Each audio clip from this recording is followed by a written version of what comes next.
This is Canadian MGTOW. Having fun, and not giving a shit. Welcome to Red Pill Stories. It's a difficult pill to swallow, understanding that everything you were taught, everything you were led to believe in, is just a lie. But once you learn it, internalize it, and start living your new life, it gets better.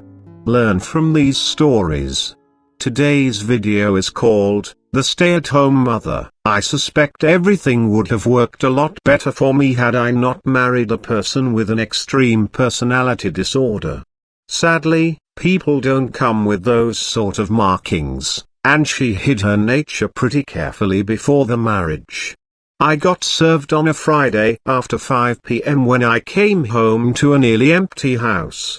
She cleaned out our joint accounts. I had nothing to hire a lawyer with, even if there had been one available on a weekend. If there are free resources for men facing divorce in my area, I could not find them.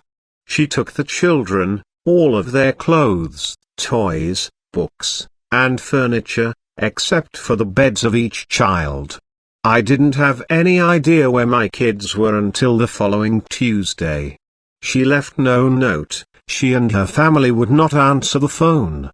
My ex refused to negotiate on anything. Because my kids are young, and she was a stay-at-home mother, I got very little consideration on custody issues.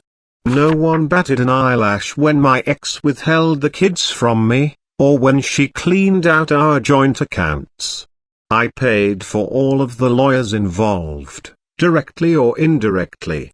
The way she took the money from our shared accounts made it nearly impossible to recover anything. Pretty soon I was a paycheck with support obligations, and bills that kept me with negative cash flow for 6 months. I made too much to file for bankruptcy, but not enough to cover everything. I never had an issue with paying child or spousal support. The way they calculated it wasn't fair. But what can you do? I had lots of issues with getting access to the kids.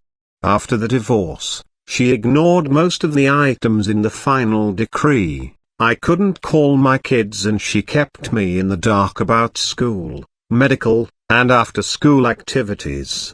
Had I failed to pay support, an organization would have come after me. When she refused to comply with the divorce decree, I had nothing.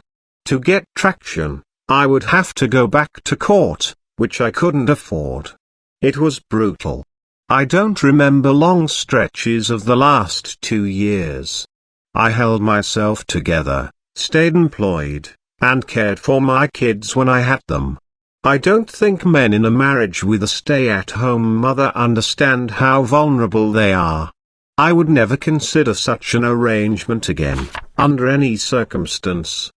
Getting back to the personality disorder thing, my ex truly lost her marbles about 2 years after the divorce.